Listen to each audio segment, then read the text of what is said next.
నమస్తే అండి. ఒక్కసారి ఈ రోజు మా గురువు గారు ఏం మాట్లాడారో ఒక్కసారి వినండి. బాబాయ్ని చంపడానికి ప్రశాంత్ కిషోర్ ప్లాన్ చేసి ప్రజలు రెచ్చగొట్టి గెలిచాడు. కోడికత్తితో జగన్మోహన్ రెడ్డి గారు పొడిపించుకున్నాడు. వీటన్నిటికి కూడా ప్రశాంత్ కిషోర్ ఉన్నాడు. ఇప్పుడు చంద్రబాబు నాయుడు పేర్కొంచుకుంటాడా, లేకపోతే లోకేష్ తండ్రిని చంపుతాడా? ప్రశాంత్ కిషోర్ ఆధ్వర్యంలో ఇవన్నీ కూడా వాళ్ళకి తెలవాలి. అవుట్డేటెడ్ పొలిటీషియన్ అనమాట. విన్నారు కదండి. ఎక్కడా కూడా చంద్రబాబు నాయుడు గారు ప్రశాంత్ కిషోర్ ఆధ్వర్యంలో ఇది జరిగిందని చంద్రబాబు నాయుడు గారే కానీ నారా లోకేష్ గారు కానీ ఎక్కడా మాట్లాడలేదు. కేవలం పీకే గారి మీద, ప్రశాంత్ కిషోర్ గారి మీద నిందేయాలి లేదా చంద్రబాబు నాయుడు గారి మీద నిందేయాలని ఒక కాన్సెప్ట్తో మా గురువు గారు మాట్లాడారు. ఆ మాట్లాడే విధానంలోనే ఒక నిజాన్ని కూడా ఒప్పేసుకున్నారు.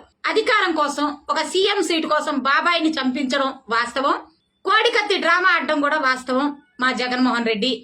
అలాగే చంద్రబాబు నాయుడు కత్తితో పేక్కోయించుకుంటాడా, లేకపోతే లోకేష్ ఉన్న చంద్రబాబు నాయుడు గారిని చంపేస్తాడా అని క్వశ్చన్ చేశాడు.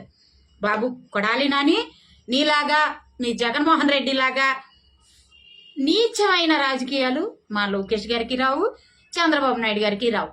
ఎందుకంటే అంత నీచమైన రాజకీయాలు మా లోకేష్ గారికి, చంద్రబాబు నాయుడు గారికి వచ్చుంటే నీలాంటి వెధవ రోజుకు ఒకసారి మీడియా ముందుకు వచ్చి పనికి మాలిన కోతలు కూసేవాడు కాదు.